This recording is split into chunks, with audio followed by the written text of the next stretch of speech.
Virgilio Hernández, y lo hemos invitado también para analizar su punto de vista frente a lo que sucederá en la Asamblea Nacional.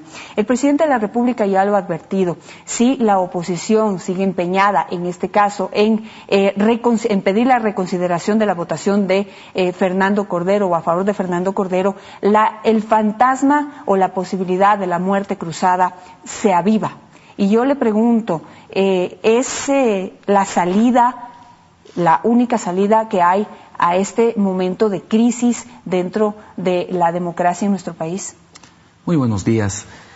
Creo que esta institución, que ahora se conoce como muerte cruzada, es una institución que está en la Constitución, por lo tanto no puede para ninguna persona constituirse en una amenaza, y están en la propia Constitución y de igual manera en la ley establecidas las causales para que pueda operar esa muerte cruzada.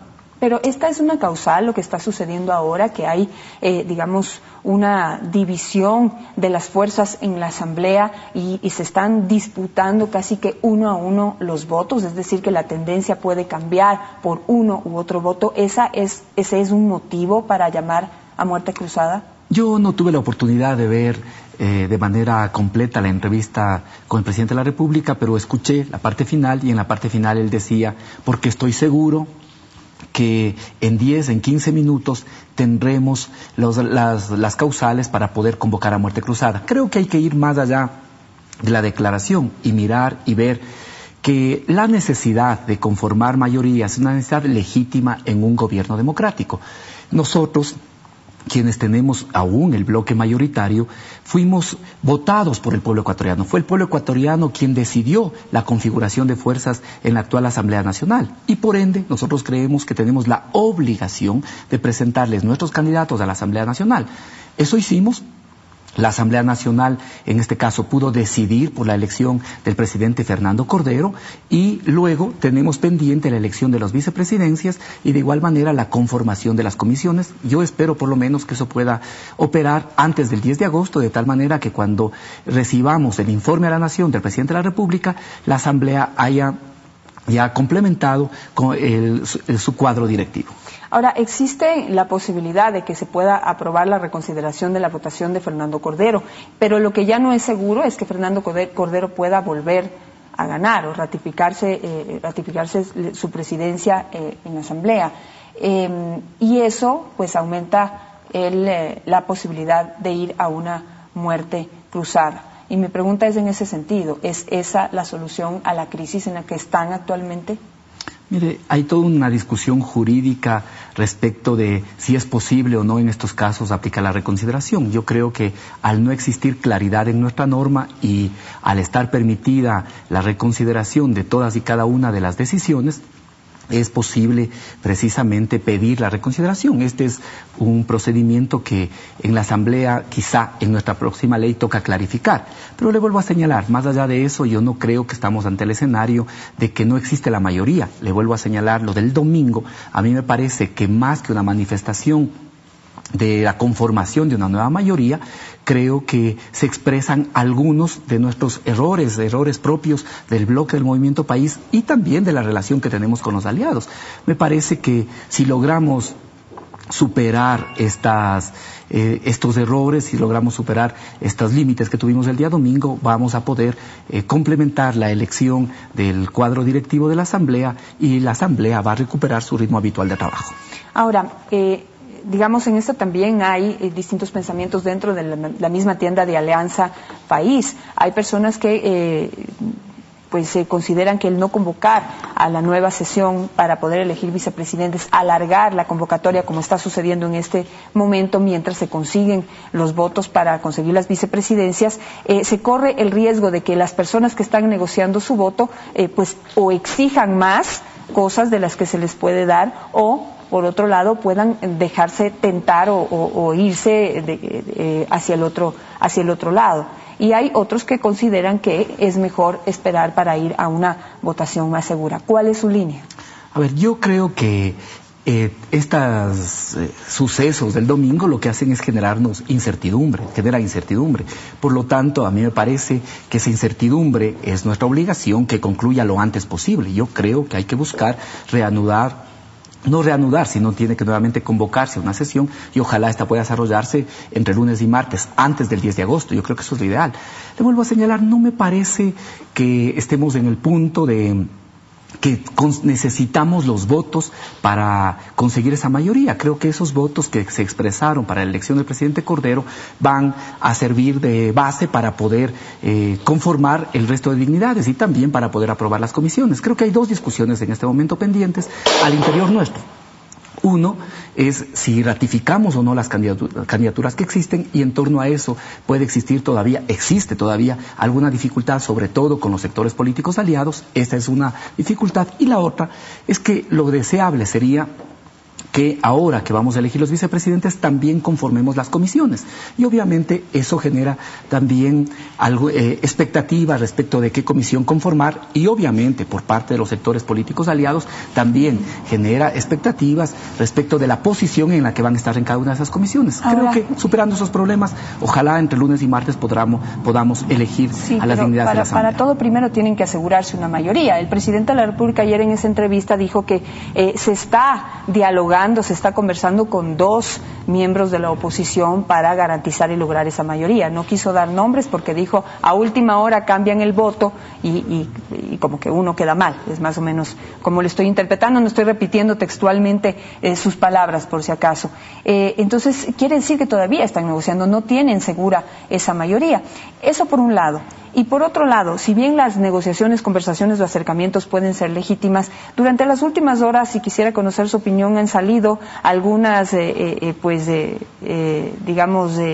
cuestiones que han sucedido alrededor de los votos en blanco y los votos a favor de Fernando Cordero.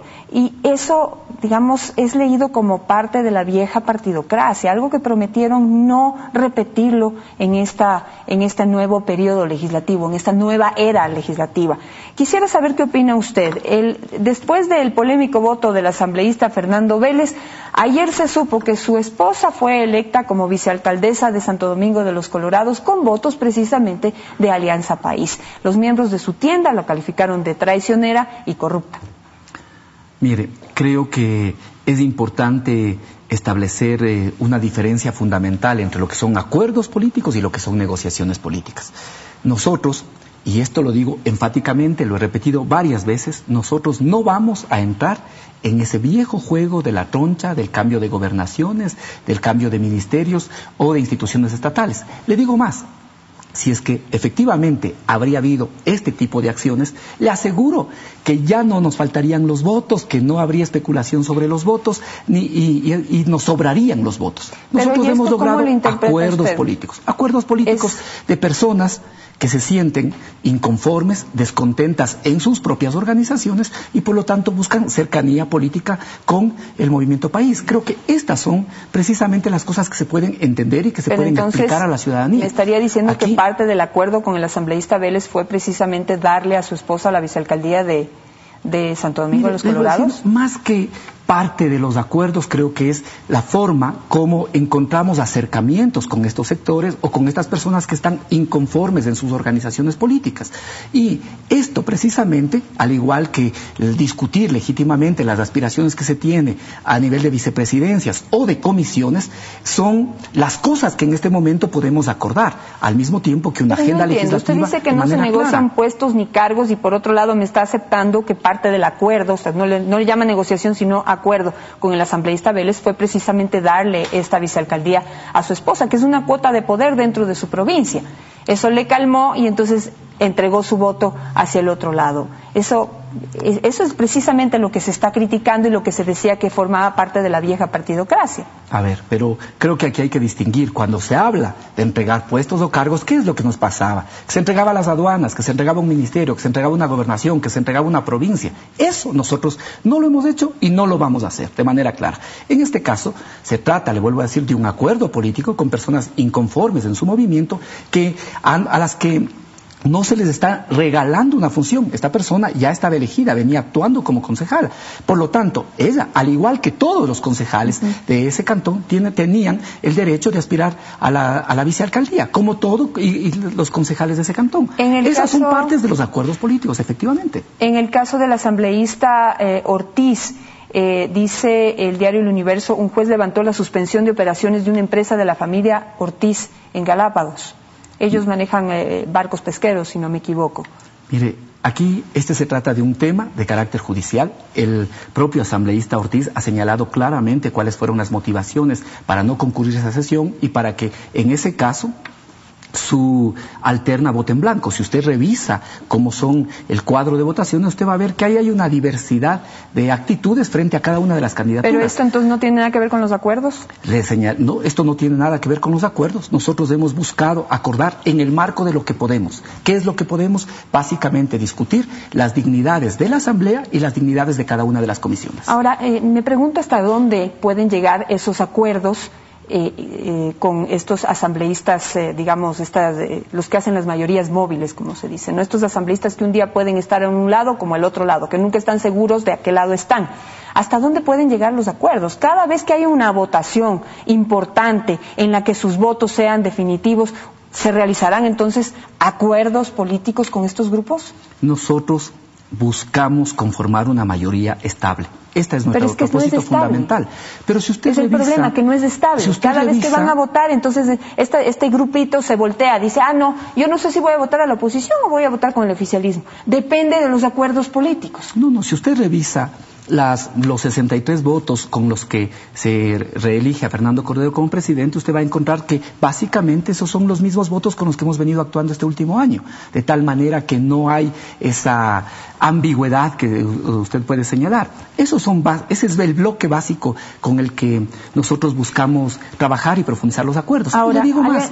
¿Alianza País quiere las 2 vicepresidencias de la Asamblea? Vea que hasta ahora nuestros candidatos son uno de Alianza País, que es el doctor Juan Carlos Casinelli, y la otra es más bien una persona con la que desde el inicio de la legislatura hemos actuado en alianza, que es precisamente la asambleísta Rocío Valareso. Esas son las candidaturas a las que nosotros hemos respaldado. Esas son las candidaturas que estamos buscando tener para poder también participar y garantizar una estabilidad en el Consejo Administrativo de la legislatura. ¿Pero aspiran a tener las 2 vicepresidencias o es posible que una de las vicepresidencias tenga la oposición? Pero ya en el momento que nosotros hemos planteado un apoyo a unas candidaturas, ya claramente hemos señalado, la una, aspiramos tener nosotros la primera vicepresidencia, y la segunda, más bien estamos apoyando la candidatura de un asambleísta que participa en esta coalición. Y nos parece que esto es absolutamente legítimo. Si nosotros tenemos fuerzas políticas aliadas, esos aliados tienen que compartir la corresponsabilidad en la conducción de la Asamblea. Por lo tanto, respaldamos la candidatura del asambleísta Rocío Valareso. Y, digamos, tendrían así el control del CAL, que digamos que es como la joya de la corona dentro de la Asamblea Nacional. Eso les garantizaría, digamos, que el proyecto legislativo que tienen para este nuevo periodo se pueda llevar a cabo. Yo le vuelvo a señalar, creo que el CAL es un elemento importante en la conducción de la Asamblea, pero cuando uno revisa más en detalle qué es lo que ha pasado en la Asamblea, puede observar que esa actitud de sumisión, de subordinación no existe. El día domingo, cuando presentaba la candidatura del arquitecto Cordero, yo señalaba que, por ejemplo, de las 36 leyes que nosotros hemos aprobado, solo 3 leyes se han aprobado con 63 votos. 5 leyes entre 64 y 70 votos. 8 leyes entre 70 y 80 votos. 8 leyes entre 80 y 90 votos. Y luego 14 leyes con más de 100 votos. Esto habla de que más allá de las imposturas propias del juego político, hay una importante actitud de consensuar, de establecer consensos, de buscar mejorar de manera sustantiva las leyes. Sí, pero en cambio ni un solo proceso de fiscalización se llevó a cabo. Todos fueron rechazados, y también lo que dicen los asambleístas es que la mayoría de iniciativas vinieron del Ejecutivo y no se aceptaron las iniciativas que presentan los mismos asambleístas, y que debería ser al revés, que el CAL debería dar prioridad o fomentar que sus mismos asambleístas presenten iniciativas y no solamente que se recojan las del Ejecutivo. Usted ha planteado 2 importantes puntos sobre este tema, y la primera, ¿qué es lo que pasa? Que cuando hablamos de fiscalización se asume que solo los juicios políticos que llegan al Pleno son a eso se puede llamar fiscalización. Y todas las acciones, todos los pedidos de información, todas las solicitudes que se hacen y que en muchos casos resuelven inquietudes, no son consideradas como parte de la tarea fiscalizadora. Si uno revisa históricamente lo que ha pasado, va a encontrar que generalmente en el periodo inmediatamente anterior un solo ministro fue enjuiciado y ese ministro permaneció en su cargo hasta el final del periodo. Ahora, ministro que es censurado tiene que ser destituido. Eso efectivamente no ha pasado, pero acciones de fiscalización se han repetido muchas. Y la otra que usted me señala, también son de las cosas que se dicen, pero que no se sostienen cuando uno analiza lo que ha pasado en estos 2 primeros años de funcionamiento. No es cierto lo que usted está señalando. De las leyes que hemos aprobado, 17 han sido enviadas por el Ejecutivo. El resto de leyes han sido aprobadas. Si las 19, solo estoy hablando de las leyes, de las leyes que hemos aprobado, 17 han sido enviadas por el Ejecutivo, 19 han sido de iniciativa de los propios legisladores. Pero esto no es nuevo. Si nosotros revisamos lo que pasa en los últimos 20 años, vamos a encontrar que la mayor cantidad de proyectos provienen del Ejecutivo. ¿Por qué? Porque en el Ejecutivo precisamente está la tecnocracia que permite la elaboración de manera más ágil, más rápida de estos proyectos. ¿Cuál es el papel de la legislatura? El papel de la legislatura es transformar esos proyectos. Y cuando uno mira estos datos que le he señalado, lo que se da cuenta es que así los proyectos vengan de iniciativa del Ejecutivo, son discutidos, son debatidos, son transformados y por eso votados con amplia mayoría por el conjunto de la Asamblea. Perfecto, muchísimas gracias, Virgilio Hernández, por estar esta mañana aquí